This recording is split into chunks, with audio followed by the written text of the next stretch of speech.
Pada perkuliahan perekonomian Indonesia kali ini kita akan mempelajari mengenai atau membahas mengenai pendapatan nasional.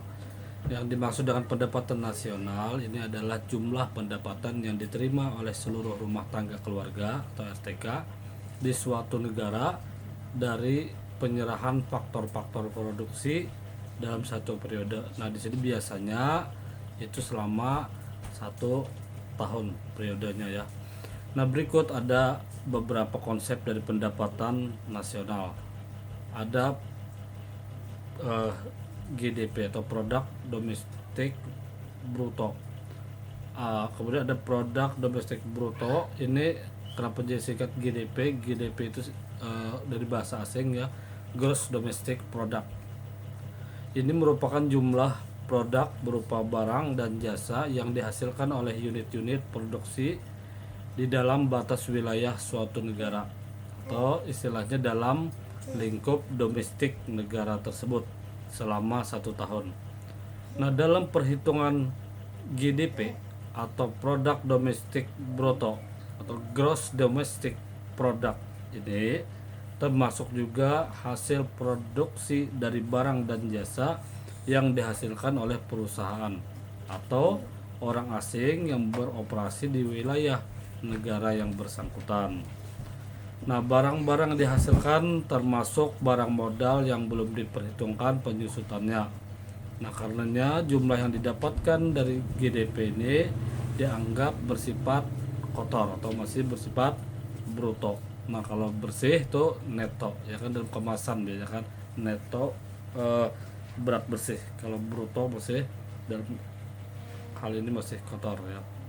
Nah, produk nasional bruto atau GNP atau produk nasional bruto, gross national product, GNP deh, produk nasional bruto. Ini meliputi nilai produk berupa barang dan jasa yang dihasilkan oleh penduduk suatu negara atau produk secara nasional selama 1 tahun, termasuk di sini hasil produksi barang dan jasa yang dihasilkan oleh warga negara yang berada di luar negeri. Nah, tetapi tidak termasuk hasil produksi dari perusahaan asing yang beroperasi atau menghasilkan produk di wilayah negara tersebut. Kemudian produk nasional neto atau NNP, Net National Product. Ini merupakan GNP, Gross National Product dikurangi depresiasi atau penyusutan dari barang modal. Nah, sering pula disebut dengan replacement ya. Replacement ini penggantian barang modal atau penyusutan bagi peralatan produksi yang dipakai dalam proses produksi umumnya. Nah, jadi sini masih bersifat taksiran, kira-kira, masih memperkirakan ya. Nah, sehingga mungkin saja NNP ini kurang tepat dan dapat menimbulkan kesalahan meskipun relatif kecil karena yang menaksir ini adalah orang ahli. Jadi bisa menekan atau meminimalisir tingkat kesalahan atau error dalam melakukan taksiran. Nah, kemudian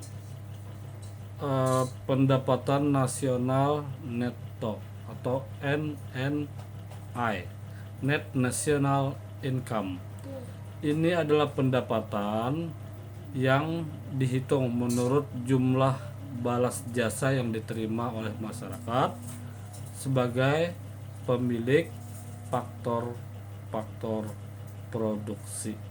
Nah, ingatlah istilah-istilah faktor produksi itu apa aja, atau makanya ini berkaitan terus mata kuliah ini dengan mata kuliah yang dulu, faktor produksi ya kan, ada kan dulu ya, kalau keingat buka bukunya, ada kan dulu material method dibuka. Nah, jadi saya ulang bahwa pendapatan nasional atau NNI, Net National Income, ini adalah pendapatan yang dihitung menurut jumlah balas jasa yang diterima oleh masyarakat sebagai pemilik daripada faktor produksi. Besarnya NNI ini dapat diperoleh dari NNV, Net National Product, dikurangi pajak tidak langsung. Nah, yang dimaksud dengan pajak tidak langsung ini adalah pajak yang dibebannya atau dibebankan, atau bebannya ini bisa dialihkan kepada pihak lain. Misalnya pajak penjualan, ya, pajak penjualan, pajak hadiah.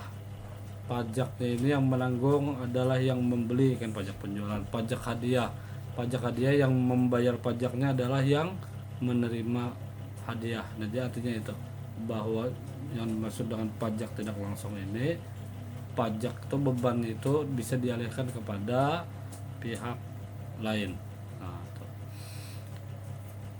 Pendapatan perseorangan atau personal income ini adalah jumlah pendapatan yang diterima oleh setiap orang dalam masyarakat, termasuk pendapatan yang diperoleh tanpa melakukan kegiatan apapun. Nganggur yang dapat, nah, itu tuh namanya kenyamanan malah. Jadi pendapatan perseorangan juga menghitung pembayaran transfer atau transfer payment.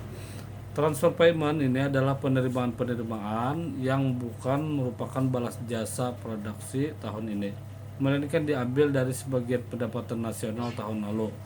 Misalnya atau contohnya pembayaran dana pensiun, tunjangan sosial bagi orang yang masih menganggur, tunjangan untuk para veteran atau orang pejuang. Nah, itu. Apalagi misalnya ada bunga utang dari pemerintah dan lain sebagainya. Nah, untuk mendapatkan jumlah pendapatan perseorangan ini ada NNI, Net National Income, ini dikurangi dengan pajak laba perusahaan. Nah, pajak yang dibayar setiap badan usaha kepada pemerintah ini namanya pajak laba perusahaan. Jadi pajak dibayar setiap badan usaha kepada pemerintah, pajak laba perusahaan. Karena perusahaan mendapat laba, lo harus bayar pajak. Nah, laba yang tidak dibagi ini ada sejumlah laba yang tetap ditahan dalam perusahaan untuk beberapa tujuan. Misalnya hendak expans atau perluasan usaha, menambah unit bisnis lagi. Nah, itu laba yang ditahan. Kemudian iuran pensiun, yaitu iuran yang dikumpulkan oleh setiap tenaga kerja dan setiap perusahaan dan masuk dibayarkan kembali nanti setelah tenaga kerja tersebut tidak lagi bekerja, jadi disimpankan, iuran pensiun namanya, ya. Nah, pendapatan yang siap dibelanjakan atau disposable income, pendapatan yang siap dibelanjakan atau disposable income ini adalah pendapatan yang siap untuk dimanfaatkan guna membeli barang dan jasa konsumsi, dan selebihnya menjadi tabungan yang disalurkan menjadi investasi. Nah, disposable income ini diperoleh dari personal income atau VI dikurangi dengan pajak langsung. Pajak langsung atau direct tax ini adalah pajak yang bebannya kalau dialihkan tidak dapat dialihkan kepada pihak lain. Artinya ini harus langsung ditanggung oleh wajib pajak. Misalnya apa? Pajak pendapatan itu langsung, ya. Nah, perhitungan pendapatan negara dapat dihitung dengan 3 pendekatan, yaitu pendekatan pendapatan dengan cara menjumlahkan seluruh pendapatan upah, sewa, bunga, dan laba yang diterima rumah tangga konsumsi dalam suatu negara selama satu periode tertentu sebagai imbalan atas faktor-faktor produksi yang diberikan kepada perusahaan. Nah, pendekatan produksi dengan cara menjumlahkan, nah itu yang pertama. Yang kedua adalah pendekatan produksi dengan cara menjumlahkan nilai seluruh produk yang dihasilkan oleh suatu negara dari bidang industri, agraris, ekstraktif, jasa, dan niaga selama satu periode.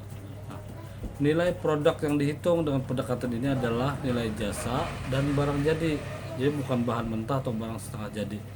Nah, pendekatan yang berikutnya itu pendekatan pengeluaran.